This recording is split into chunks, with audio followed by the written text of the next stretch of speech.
Hello there, and welcome to the 14th episode of CUZZO-OP, where you got two cousins, one podcast, endless entertainment. 14, bro. 14. 14 is crazy. Anyway, you should know who I am, you should know who he is, but just in case you don't, I am your host for this episode, Willie, aka Arrow.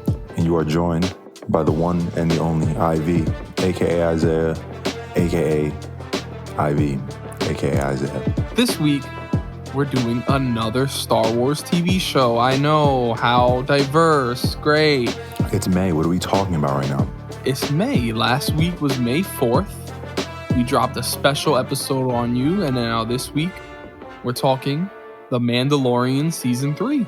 And so, we wanted to make sure that people had enough time to go and watch the entire season, get their feelings on it before we dive right into the dissection of it all. So yes, sir. The Mandalorian is huge for Star Wars since, we've discussed the sequels were very problematic, very back and forth with fans. And this show, I feel like, in its first season, at least, was the show that united a lot of Star Wars fans in saying like, oh yeah, this is what we want. This is new. This is refreshing. And so with season 3 coming out, that was huge. And we waited like 2 years for this. Long time. Especially after the season finale that we got for season 2. Which you still said is the most magical moment in Star Wars history for you, right? For me, probably, yes. And I wasn't even born during the era in which that probably would have made it even more magical for me. But and then, we got Book of Boba Fett, which had some Mandalorian episodes in it being real. You know what I mean?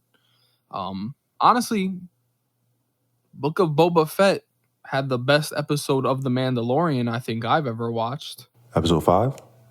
Yes. Yeah. I think that's the best episode of The Mandalorian. Some people say that is the first episode of season 3 of Mandalorian.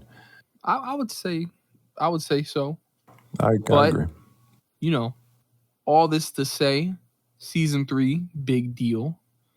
And, well, let's call it controversial, the way it's been received. And so we're really going to sit here and break it all down, episode by episode, and then general thoughts. Yeah, I'll give you the forewarning. If you're thinking this is going to be one of those podcasts you might find on the internet or the videos on the internet where they're bashing the fact that season 3 is different than season 1 and 2, that is not the general consensus here. You feel me? Season 3 was fire. I enjoyed it so much. I thought it was great. I'm excited to jump into this, Willie. First, I think it'd be beneficial to just quickly go over what we both loved about the first 2 seasons of the show. I'll go first. Mandalorian came out roughly around the time of the Rise of Skywalker, but this promised to be something different. And it's funny enough, because of where I was in life at the time, I was not even aware of the fact that this show was going to release until it just dropped. And so I put it on like, what is this? And I got a Western in Star Wars. That's crazy. And it was beautiful. Season 1 was refreshing. It was that refreshing take.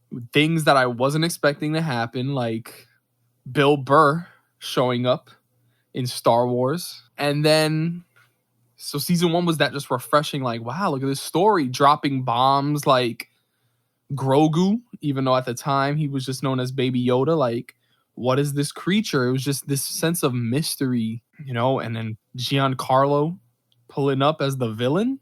Like, what? Like, I don't know who knew about all this information, but like, as someone who literally did not know the show was even going to be releasing until it did, like, I was stunned week to week. Absolutely. There was just, it was magic, man. And then season 2 drops after the beginning of the pandemic, after the Siege of Mandalore, and that season defied my expectations, where you're going into it expecting some of the same, and a lot of it is the same, but then Bo-Katan shows up from the Clone Wars, from Rebels, who just always an animated character. The people who took the time to enjoy those other stories in the Star Wars universe all their time was like doubled upon by the concept of Bo-Katan jumping up.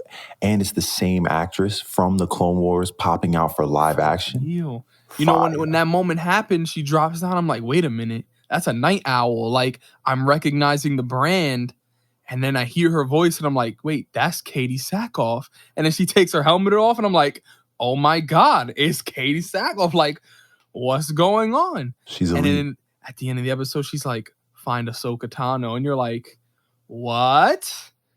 To backtrace the episode 1 of season 2, they had Tamara Morrison pop up as Boba Fett, just as a teaser. And you're like, what? Like, Rosario Dawson popping out as a live action Ahsoka? What? Which I think she's going to continue to kill. Stop sleeping on her. And in the Japanese style episode, come on, bro. And then just to top the entire season off with Luke Skywalker? Like, people called season 2 of The Mandalorian when it was coming out like the fan service season. But it's like, it was delivering a compelling story, a compelling narrative, while also servicing the fans. And guess what? Who cares if I'm being serviced? But overall, the first 2 seasons of the show, top-notch Star Wars to me. Like, A+, A+. Season 2 almost had a perfect run. I just have a thing with spiders, so episode 2 of that season really pissed me off a little bit. But Isaiah, what were your overall thoughts on season 1 and 2? I'm right in the same pocket as you. I mean, again, the Western concept, if you've listened to our Star Wars episode, I talked a little bit about Mando and how I'm excited for this conversation because I really love what Mandalorian has brought to the Star Wars universe. That Western dynamic of the stranger that walks in, very ominous. I love that we get to see this development in him, but not from ground zero, right? Like the fact that you get to see a hero that's already kind of been on a journey, but then you see this shift in his journey when his story intersects with Grogu. I love how they've written that out and how it's matured as a story. So not that Western films aren't mature, but a lot of them start off with a lot of badassery and, a lot of like crazy things that go on. And then this character grows in his heart, and then he fights for a different reason than he may have shown up into the saloon doors with. And I think that's what they've done through season 1 and 2. And then it's actualized in season 3, as we'll touch. But I just love it, man. It's great storytelling. And again, man, Star Wars universe it's just not to be reckoned with, bro. Stop playing with them. Everything rhymes. Everything rhymes. You know, I heard you reminiscing a little bit right there about Arthur Morgan in your heart. Stop it. That's for the gamers. But yeah, so season 2 of Mandalorian was that extra specialness that I think might be the reason as to why some people feel the way they do about this season also, especially when there are news articles releasing talking about the finale of The Mandalorian season 3 fails to capture the magic of the finale of season 2. And in my mind, you are not ever going to get that again. I mean, I would take it even further. I know we have to break this show down, but I think that's the point, right? Like Mandalorian has always been slept on. The culture, the planet, it's always been eclipsed by the Jedi Order's agenda and the Sith's plans as well. And so I think they've always been an item. So the fact that this season didn't hit with the viewers is kind of like the character or the archetype of the Mandalorians proving themselves to be who they say they are in the writing of the story. So it's like, of course you'd sleep on this season. It's the most meaningful season in regards to their culture. And it's great TV, man. But of course, a Jedi is going to eclipse, Luke Skywalker is gonna eclipse the season. There's just no way. It's not just that it's one of the highest rated IMDb episodes on TV in that list. It's also the fact that like, it's a special moment in Star Wars history. It'll never be erased, that moment of Luke popping up like that. But it was all for the telling of the Mandalorian story. So y'all can say whatever y'all want, bro. Season 3's conclusion was up there for me, man. Still up there for me. But we'll get into that, baby. Yeah. And, before going into this first episode, we do need to just touch on the decision made on the Book of Boba Fett to reverse the decision of the season 2 finale of The Mandalorian, because that plays a huge role in some of the distaste for the season. I'm of the opinion that they brought Grogu back too soon. I don't hate their decision. I just wish they found a better way to do it.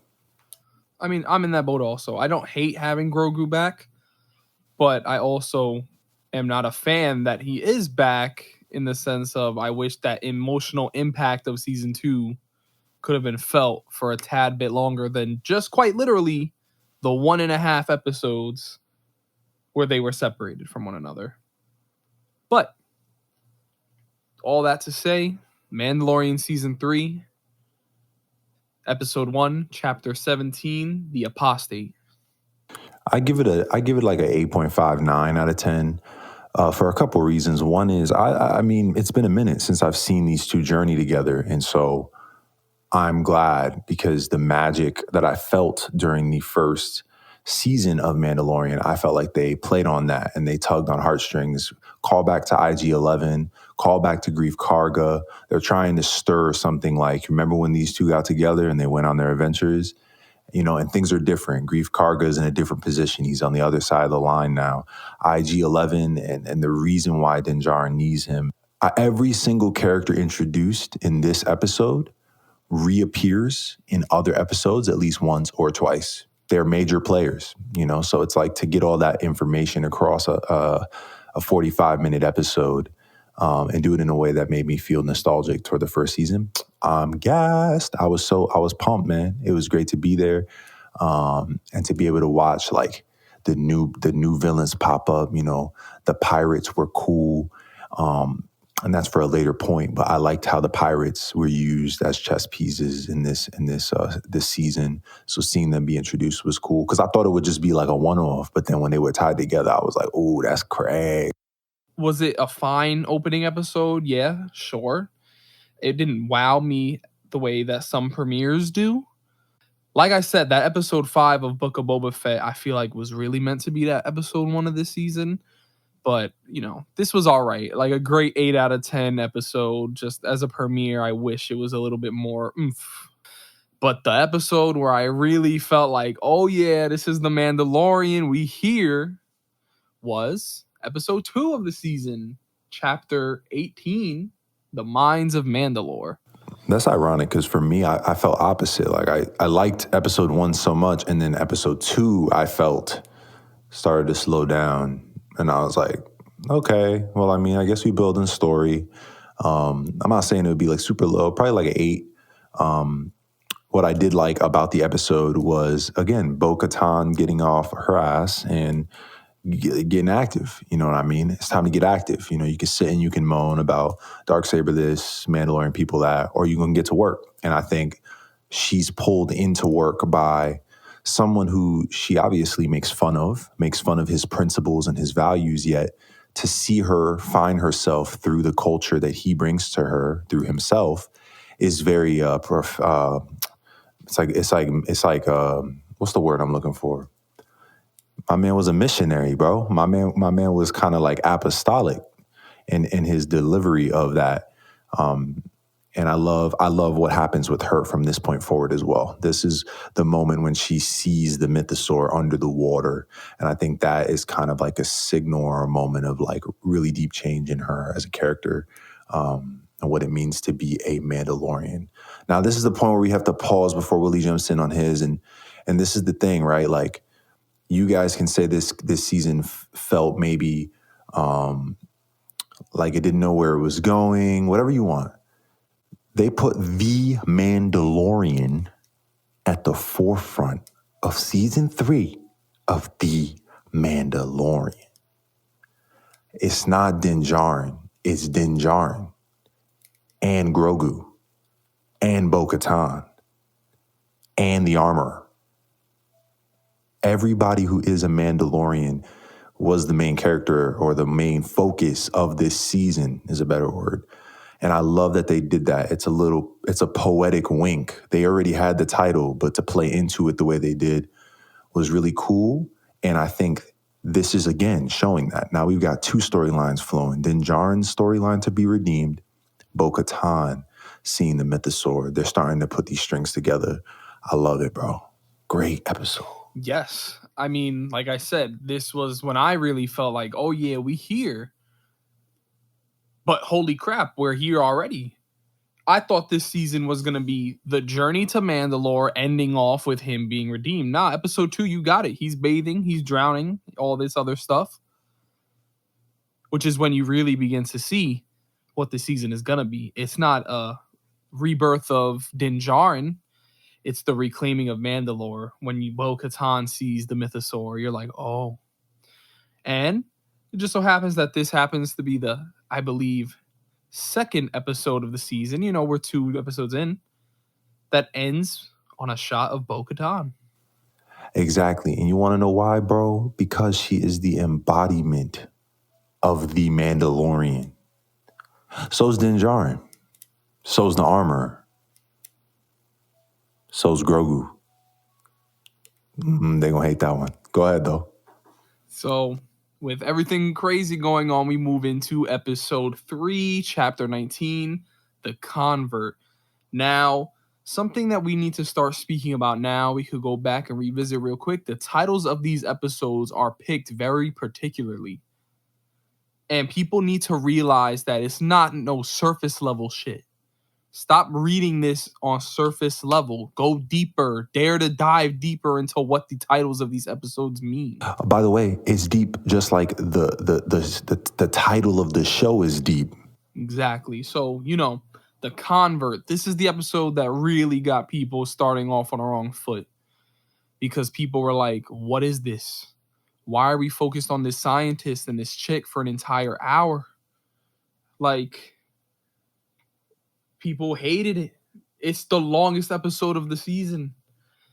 But there are 2 things about this episode. Number 1, I do think that with the cancellation of the Rangers of the New Republic show, there were some things that maybe were woven into this.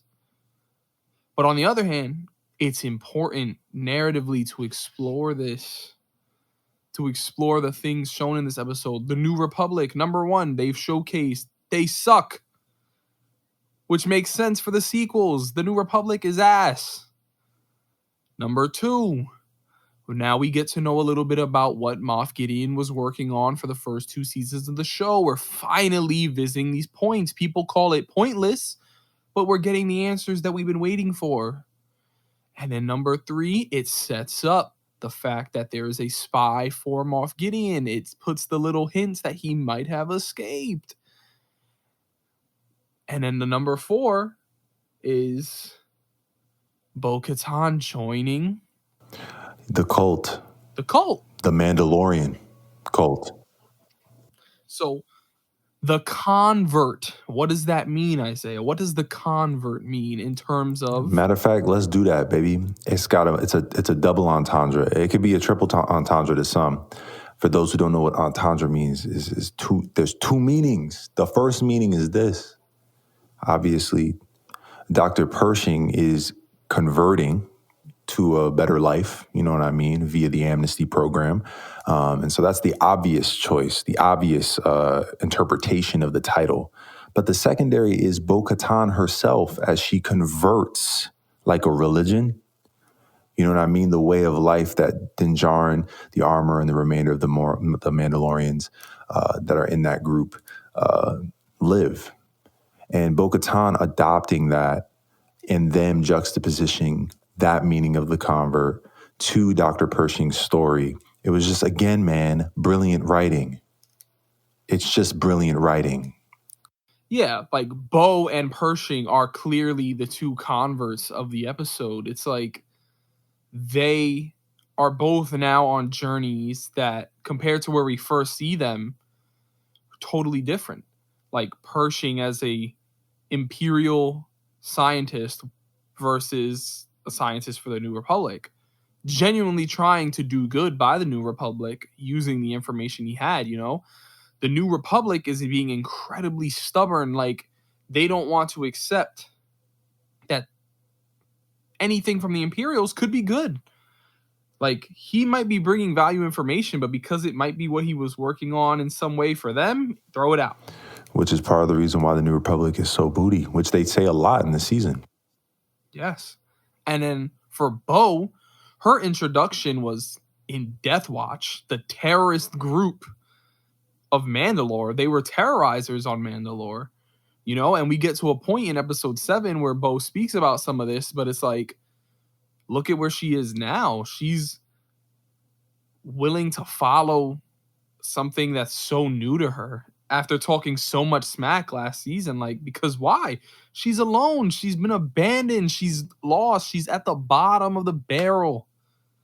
And I'm sure it took a lot of strength for her to say, like, fine, I'll join you.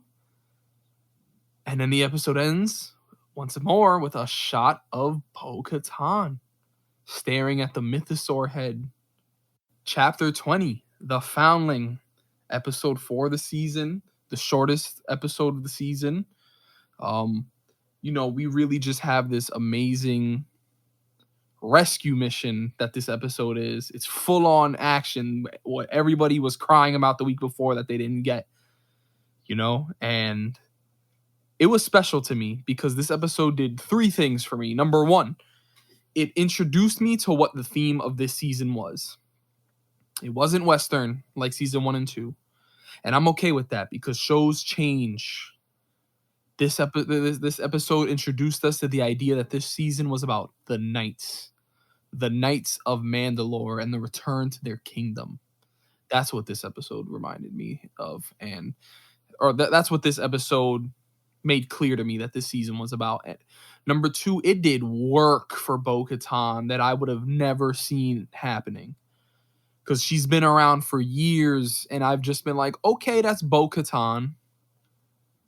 But this episode started that journey of me liking Bo-Katan.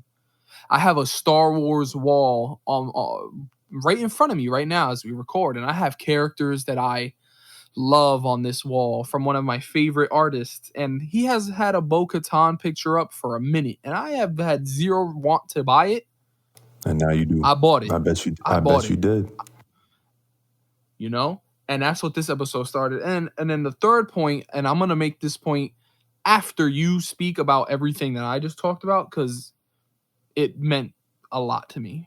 Yeah, I think one of the points that I really loved about this episode was they continued this theme of kind of multiple meanings to the title with the foundling.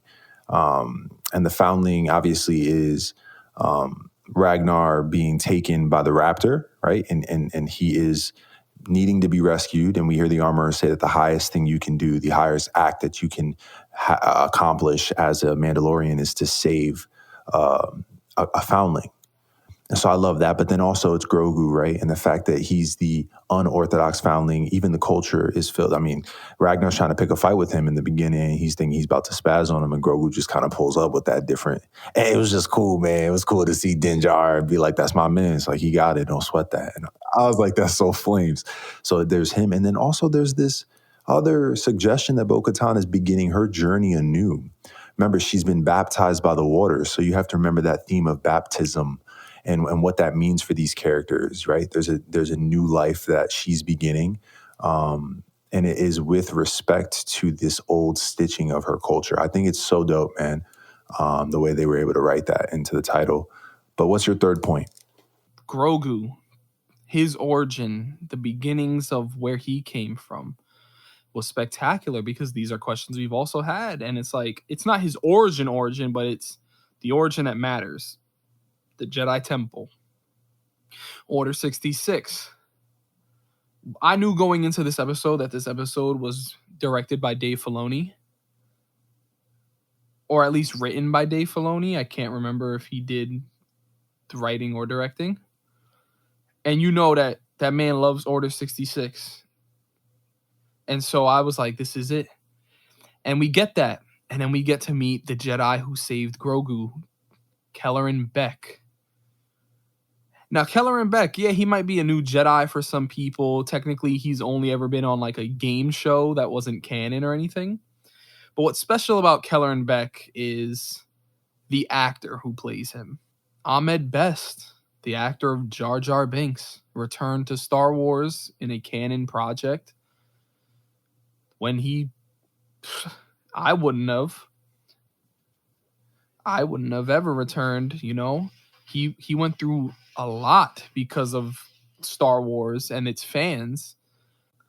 He was going to commit suicide because of everything going on. And he returned to open arms because everybody loved it. You know, it was, and people were upsetting me because it was like Ahmed Best finally gets to redeem himself. And it's like, what the hell does he have to redeem? It's the fans. The fans need to redeem themselves for the way they treated him. He didn't need redemption. You know that? Moving on to episode 5 of the season, chapter 21, The Pirate. This episode it starts off in a way where it's like some people don't expect, because it's following the New Republic officer that we met last season, our man Carson, and he is getting this call that the pirate attacks are happening on Navarro, and shit is going down, and like, hey, New Republic, I do need some help. But right before he goes to the New Republic to ask for help, we get to see a character that I don't know if Isaiah knows yet, but we get to see Garazeb from Star Wars Rebels appear in live action. And like, he is the last character I expected to get from Rebels when it came to live action. Like, I thought he would be the last one we see, because I would have never imagined him appearing. Like, we saw Chopper in Rogue One, and then in Ahsoka, like, we were prepared to see characters like Hera or Sabine, but like, I was also expecting to see Garazeb, but who would ever thought that the big purple alien dude would be the first dude we see? You know what I'm saying? Like, and so he pulls up for 2 seconds, says something, voiced by the actor from the show, and then that's it. Like, they don't make a big deal out of it. If you know, you know. If you don't, you don't. And it's great. Also, 3 of the directors of the show are also in that scene, just chilling at the bar, including Dave Filoni in his freaking cowboy hat. So it's great. But the episode then goes on to be this grand scale, like I was saying, like, night story of, well, the village is under attack, and the knights have to go save the village, and they do, and they go in SWAT team style. They take out the pirates. People once again are like, are we really wasting another episode on the pirates? Y'all, we gonna get there. They sweep through, they do that, and now the Mandalorians have a new current chill spot, Home. They have a home, a little temporary home while they're getting ready to get their home. But what's crazy is it's not a tiny moment with those pirates, because Carson obviously senses that something's up. He knows something is up. And I think the way that they hint toward it and then kind of just let it play off, because he can't find anybody to, like, agree with him or confirm what it is that he is believing, or I guess the word would be affirm.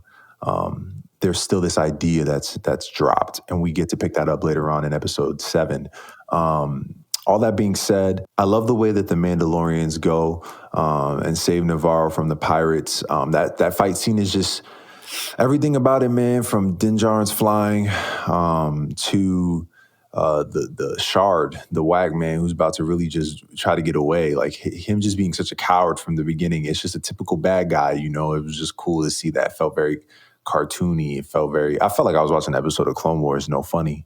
I know that sounds wild, but it doesn't sound wild, but I can't say why yet. Another piece that I love about this episode is Bo-Katan is charged and spoken to by the armor that she's the one that can do this, that can tie both worlds together, reunite both sides of the Mandalorian culture. And I just feel like they're doing it, bro. I think she is the embodiment of the culture, bro. And the way they're ushering this honor, you've now got to lead the fight. You've got to dig deep and overcome whatever hesitations you might have about who you once were or what you were unable to do. This is the opportunity. Are we going to get our planet back or not? And seeing her step up is flames, bro.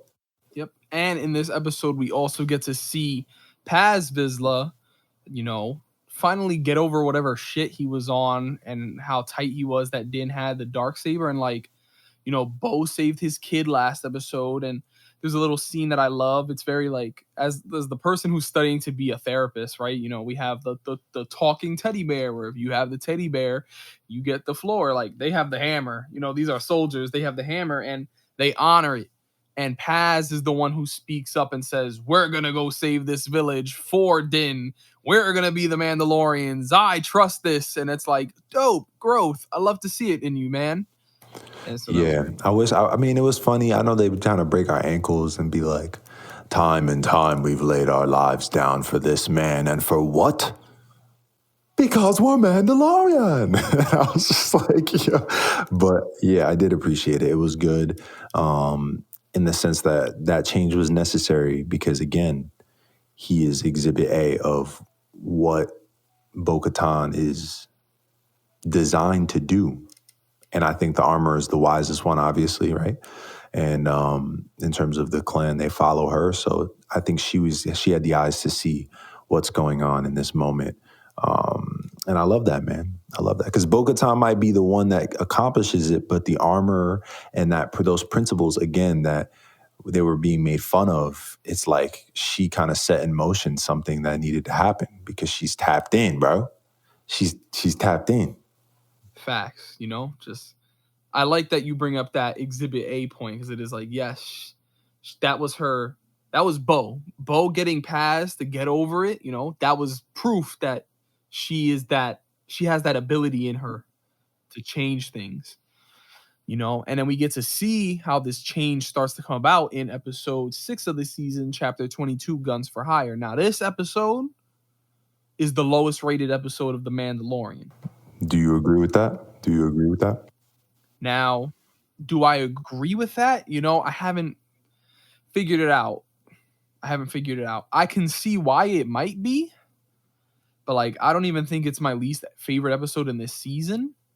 So, is it different? Yes, you know, and I could see why some people might have an issue with it, but then there are people who drag their issues out.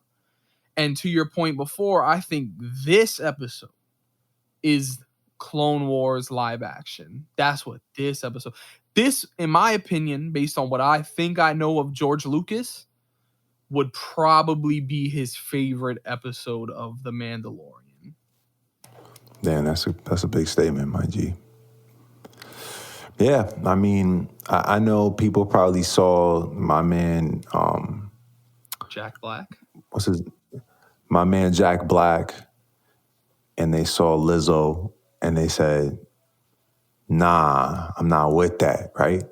But it's like it doesn't matter, bro. That was just a cameo opportunity, and it wasn't a legitimate cameo opportunity I would either, in call the it a sense of like, guest starring. I don't think it's a cameo. I think it's a guest starring role. I think I like that.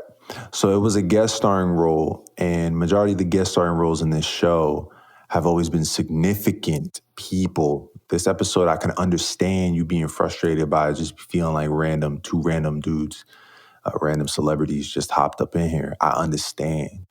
I think at the end of the day, you know, we got to see Bo-Katan and the respect that she has for Din Djarin and Din Djarin's respect for Bo-Katan mature even more in these episodes because, you know, you get to see his fierceness of being frustrated with drones, which I thought was mad funny. And her basically meeting him where he's at and him having to meet her where she's at. And I just really appreciated the way their friendship was on display in this episode. Toward the tail end, when he stands up for her and speaks for her. And when he's on the way over there with her, he asks her what she's going to say, and she doesn't really let him know. So it's interesting because it's almost like he always had that in the back of his mind. I'm going to give the Darksaber over to her in front of them, no matter what she's about to say, no matter what she's about to do. And I just like that, bro. I like that because it's that Mandalorian creed, dog. It's that creed that we living through the tradition. It's a great episode. Stop. I love the detective work that's in this episode, because I've always said, like, if I would greenlight any Star Wars project tomorrow, it would be a detective show set in the galaxy. And so, like, I got that. You know, Chris Lloyd showing up, Doc Brown, that was dope as hell. I'm mad that Bo-Katan cut his rant short, because we almost got an Anakin Skywalker name drop from him. Just let him go a little bit longer. He would have hit that Anakin Skywalker. But, you know, at the end of the day, this episode ending off with Bo fighting to prove her strength and then being given the Darksaber, which it's a technicality.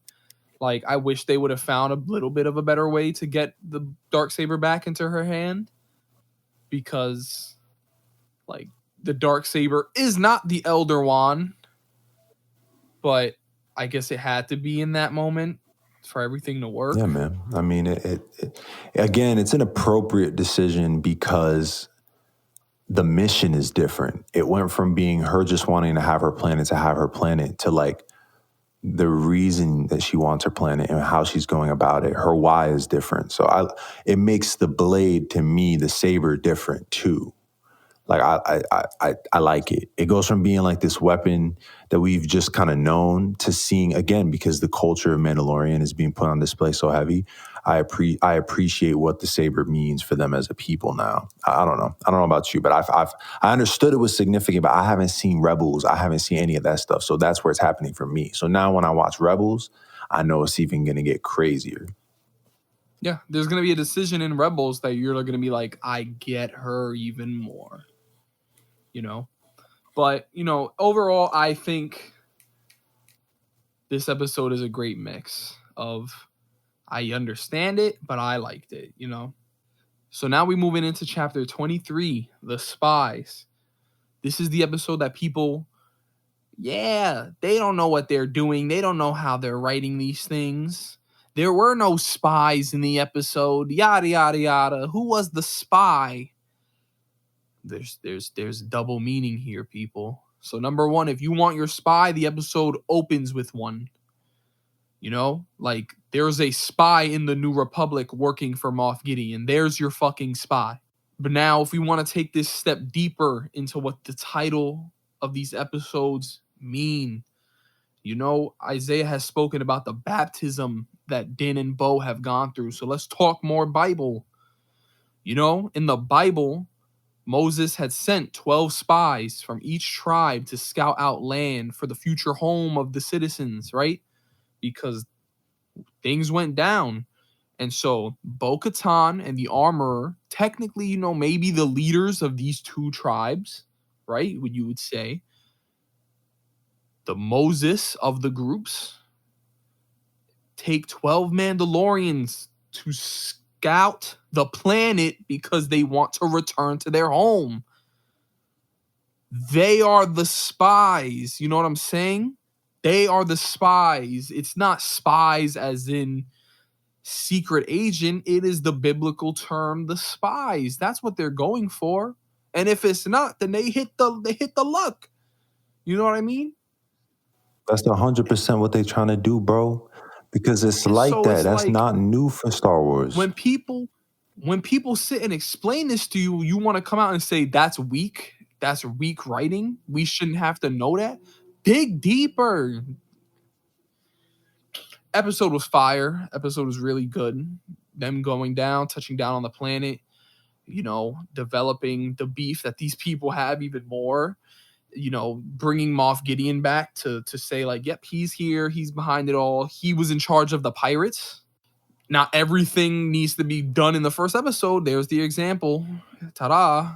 It's called having foresight, and they did it very well, very well. With Carson reading that and suggesting it, and then it not being followed through, it's almost like I forgot. And then when they popped back up on this episode, I was like, I remember. Yeah, and so really, the end of the episode is the one part where I'm like, you know, Paz Vizsla sacrifices himself, but in reality, like, he had to die just because Bo-Katan cut such a small hole. Like, he wasn't going to fit through that hole.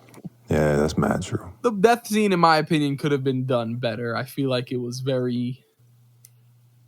it wasn't done to the best of its ability, but it was still enough to say, like, he's dying for his people to get their land back. Yeah, I mean, he defeated everyone except for the highest enemy, the highest goon, the highest goon that my man had. So it's like, come on, bro. And it was 3 of them. And then Din gets captured. You know what I'm saying? But, like, overall, it's the The scene in this episode that gets me is Din and Bo on the ship, where he essentially, like I said, this is a story of knights. He pledges his sword to Bo-Katan until she is in her position of power. He gives her his sword. I will fight for you.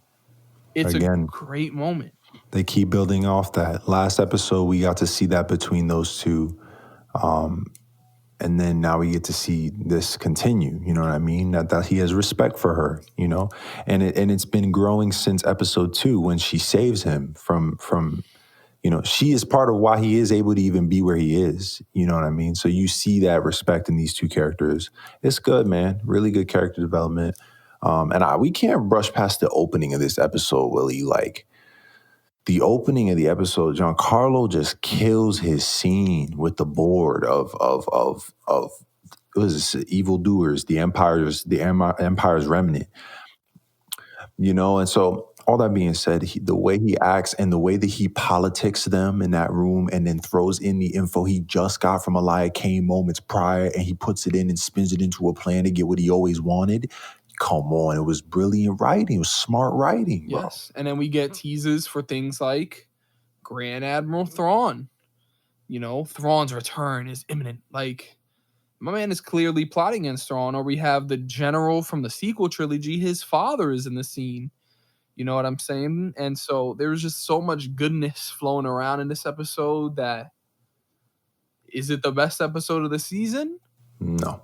I might say, you know, maybe. I could see why you might say it. Yeah, I gotta think about it. I gotta think about it a little more. I also love the IG-12. Yes. No. Yes. Love that. Yeah, because it does showcase that Grogu is aware of the things that are going on around him. Yeah, he's growing, you know, he's older now. And so that brings me back to the point we talked about earlier about his time separate from Mando. It's like, I don't know, bro.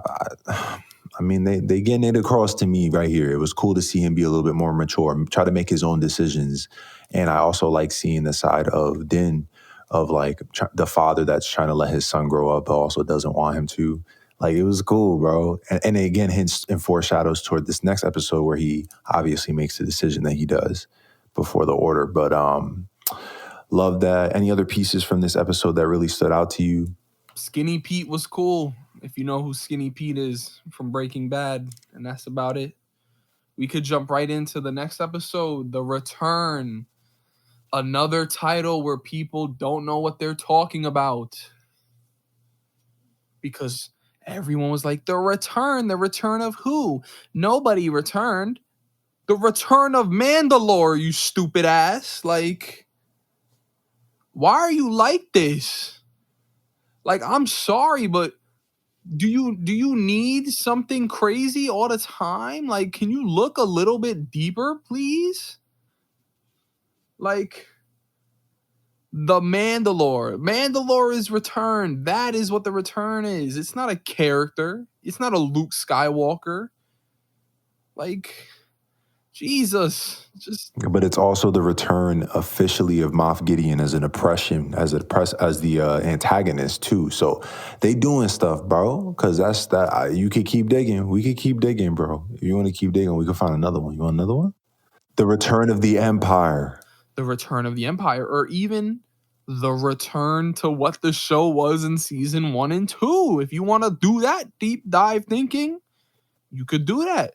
Because it sounds like, and it looks like, whoever wanted fun Din and Grogu adventures, you're gonna get it again. Congratulations. You know what I'm saying? Like, yeah, man. And I'm excited about that too. That's gonna be great. But yeah, they did a lot with the return, man. Somebody really got poetic with these titles, fam. I wonder if they wrote the titles first and then wrote the episodes, or if they wrote the episodes and then. No, they have to have, because that theme is just it's too themed up, bro. It's themed up. Yeah, so just talking about the finale, right? Like, are there things that are questionable? Yes, there are. There are. It's clear that, like, production wise, there are some weird things. There are some weird cuts. But you know? I agree. Like when he destroys all of the clones, it's too anticlimactic. So then he goes, "You destroyed all my perfect clones." I'm like, bro, I didn't even care about your Yeah, clones, bro. and I just saw your like clones. 5 minutes ago, bro, you said you was gonna handle the situation. Where did you go? Like, you knew where Din was the entire time, and you just let him do that? That's what I'm saying. Like, I was like waiting for him to meet him on the way. I thought he was gonna, but that scene when he goes from section to section, It's a video and game level, bro, it was so tough. because They did that so he, well. he And gets he a was new fighting his weapon. Yo, behind off. so I was talking down on Din Djarin. I'm gonna be honest, in this group that I'm a part of, about his fighting ability, because he's never been the strongest fighter. Like, Facts. he did something. He had leg day when he was away Bro, he from was Grogu. working these guys. I was okay. I had to put some major respect, because I always respected him as a fighter, but I had to say, all right, bro, you got it like that. Like, He was cutting through 2 at a time, and on the last one, he took all 4 at the same time, or he had like 1 left over and then took an additional 2. I was just like, and this I man love is that beasting. they make it clear about how he's getting these upgrades. Like, instead of like having him knock these enemies out and then like Din just grab their gun, no, he goes to grab the guy's gun as the guy falls, and he doesn't get it in time. So what does he have? All right, I have a shield. That's all I have. Oh, now I got a baton and a shield. Oh, now I got the pistol. And like the way He's resourceful. he just takes it is so dope. So that part was incredibly dope. You know? And his pistol kills at the end were also very fire. I had to run that scene back like 3 times. And we have, working in order of what at least to most, like axe wolves bringing the ship down onto the place is dope. But like the real star of the episode is Moff Gideon versus Bo-Katan and Din and Grogu, and like, yeah, bro. And this you just mentioned Grogu, and for me, it's like that brings me back to the initial conversation we had at the beginning of the episode. Again, like, was it enough time? Like, did he learn enough to be able to be who he is in this episode?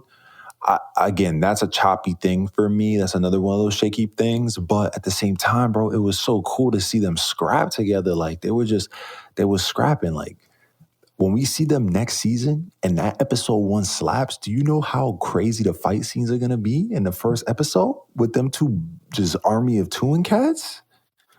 I'm excited for that all, Something huge that happened this episode, bro, was the destruction of the Darksaber. People took that to heart. People said, yeah, I thought that was kind of stupid on their part. You think so? Yeah, I think that was a little too much. Like they had put so much nuance into the writing of the story, and then in this episode, I felt like it's almost like they needed one more episode just to tie up loose ends. But at the end of the day, I just felt kind of like all the significance that you had built up this entire time, you then kind of crushed it. And I get it's for the point of you don't need this Darksaber to be the thing that connects you all because you've learned your lesson and now you are the Mandalorians. It's like, yeah, but at the same time, it's like you could have had them keep that and do something with a little bit more nuance, something like, I don't know, man. Like they put that joint into a case. Like they lock it in some there. People say like maybe she should have thrown it into the fire when they were all something around the like thing. that. But at the same time, like this thing was created for war, and it went out fighting to bring Mandalore back. The Darksaber is destroyed in the battle to bring Mandalore back to life. You know what I'm saying? And so that's true. Do I feel its anticlimacticness? Maybe. You know what I'm saying? Like maybe a little bit. Would that deeper meaning and throwing it in the fire been good? Absolutely. But I also don't think it's incredibly like garbage the way some people are describing it out to be. Now that being said, I didn't think it was garbage. The Darksaber, it do be looking cool sometimes to some people, and I understand why we might get a new one at some point. You know what I mean? We'll see. But we will see. And, But as of right now, the culture that's starting up on Mandalore is they're not following the same things that they used to at the end of the day, right? Both parties have had some level of compromise in those things they were loyal to. One is, that Din's clan had to accept the fact that they're running around with people that don't have helmets on, that don't have that honor and those principles that they have in their beliefs. And then the Night Owls and the remainder of the Mandalorians, they had to accept the fact that this blade's going to be gone, dog. It's gone. You know what I mean? They both took L's, and so they continue this poetic nature throughout the entire show. Yep. And I know we're going on this tangent, but I also realized that I had forgotten something that we hadn't talked about at the top of episode 6, the most hated episode, or the quote unquote weakest episode. That episode starts with a couple that aren't supposed to be together. That is one of the missions that the Mandalorians have taken as just being paid for doing work as independent contractors. Guns for hire, I believe. Guns for hire. What's the word? Yeah, for being guns for hire. And I think that they were making a thematic nod to the forbidden nature of love, quote unquote.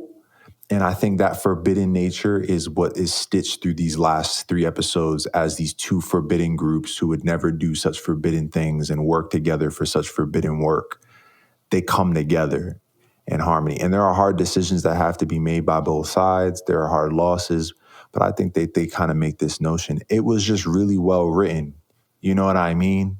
Because if you think about it, the remainder of that episode had nothing to do with that. It had nothing to do with this 2 aliens love each other and they're not supposed to be together because of whatever compromises they've made or their politics. Yeah. But then they also suggest this politics nature. And one of the key themes of this season is pointing to the fact that New Republic is garbage. And the political nature of the introduction of the Empire is coming back too. So now they also foreshadowing what's to come in the upcoming Star Wars stories. And I'm just letting you know, my bro, at the end of the day, they're writing their asses off with these shows, bro. Some people would say that you're reaching, bro. Some people would say that you're reaching and that you have to reach in order to enjoy this shit. Bro, that's cap, dog. It's right there in front of you. And peep this. It's at the point where they could just write one simple notion and the universe is so deeply connected that point can be so much bigger than just a normal point. It's like, oh, this person met that character, but did you know that character was in this episode of that show? And then he previewed live action on this episode, and then he popped out in the movie. It's crazy, dog. They cooking. They are, So with the ending of the episode, the ending of the season, we have Mandalore is back with axe woes, for Mandalore, great scene. And then we got Din Djarin kicking his feet up at his new house with Grogu playing by the pond. You know what I'm saying? That was dope. Ending on that was great. People said it was anticlimactic or this and that. And I think it's just like a big mix of like the last season gave us something so huge that I don't know if people will ever be able to really recover from that. But on the other hand, it's like I could understand why you might say, sure, one more episode may have helped, But, I think it would have helped to not feel so rushed. But at the same time, I think they landed what they needed to, I just overall looking at the season, I enjoyed it a lot. Season 3 might be my least favorite season of the show. We will get to our number ratings for what we feel like is right. But I think that there's still so much enjoyment in this show. Least favorite does not mean bad. It's just, I think that what the show did for this season, I call it a bridge season, this feels like. We need to take these things that we started in season 1 and 2, develop it into a storyline, progress our plot forward. But, we want to do more, but let's set it all up. And so this season is a bridge. It's like a middle ground. Here's everything else. Yeah, that's a good take, bro. Especially because we know season 4 is written already. I agree with you. I think there are episodes on this season that are in my favorite episodes. Like there are some episodes in this season I would take in exchange for some episodes on season 1 and season 2. 1,000,000%. I agree. And so that means it makes it a formidable season. But again, it's the size of the moments in season 1 and season 2. And even episode 5 and 6 of the Book of Boba Fett. Well, I mean, like I said, the best episode of The Mandalorian is on the Book of Boba Fett. So that's a ballsy statement, bro. I hear you though. I hear you. Yeah, man. I'd say my score for the season would be like a 9, like an 8.9. That would be my score for the season, because for me, season 2 was like a 9.5, and season 1 was like a 9.3, like a 9.2, And so all that being said, it's still very important. It's not my least favorite, it's my third favorite. So your least favorite, got it. Not my third. Your least favorite. Got it. And so My third. Your least. I feel like I don't like to do the whole have numbers. I find it very conflicting in me. I like to stick to the 1, 2, 3, 4, 5, 6, 7, 8, 9 sometimes, But when it's hard like this, you have to split it. When it's hard, I feel like I have to. So like 8 to 8.5, I'll give season 3. Like a 9, I'd give season 1, and then like a 9.5 to 10, I'd give season 2 of the show. My boy said a 10. That's crazy. To 10. Like I said, it's not a 10, but like if I had to choose, it's not a 9 either. Like it's. Well, listen, man, no matter what, it's a great show. Definitely, if you haven't seen the season, you shouldn't have watched this or listened to this. You're bugging. Unless you like spoilers. Absolutely. But if you want to experience this story, man, go back. There's so much that we didn't talk about. There's so much to be found in this universe, in this story that they're telling, man. One final thing, if I may add, this season, bringing on Rick Famuyiwa, I believe is how you pronounce that, as executive producer was a great idea. He's directed some of my favorite episodes of the show, and he directed season 2. He directed The Believer, which is the episode with Bill Burr and the episode where Din takes off his helmet. He directed the first and the last 2 episodes of this season, and he directed the first Bill Burr episode in season 1. And so to bring him aboard and do that, it was incredibly exciting because I've always enjoyed his work. I think you like one of his movies that he's made called Dope. Yeah, he produced that. That movie is excellent. Have you seen that? I haven't. Very much necessary. Yeah, I see. And then another thing that I love about Din, or The Mandalorian, is Din Djarin not ever knowing that he's in Star Wars. He's the only Star Wars character that doesn't recognize he's in Star Wars, and it's fantastic. As it should be. Well, listen, we're so glad that you joined us for another episode of CUZZO-OP. This is episode 14, and it is the month of May. May the Force be with you. We are out of here. Thank you for listening to another episode of CUZZO-OP, where you'll always find 2 cousins, 1 podcast, endless entertainment.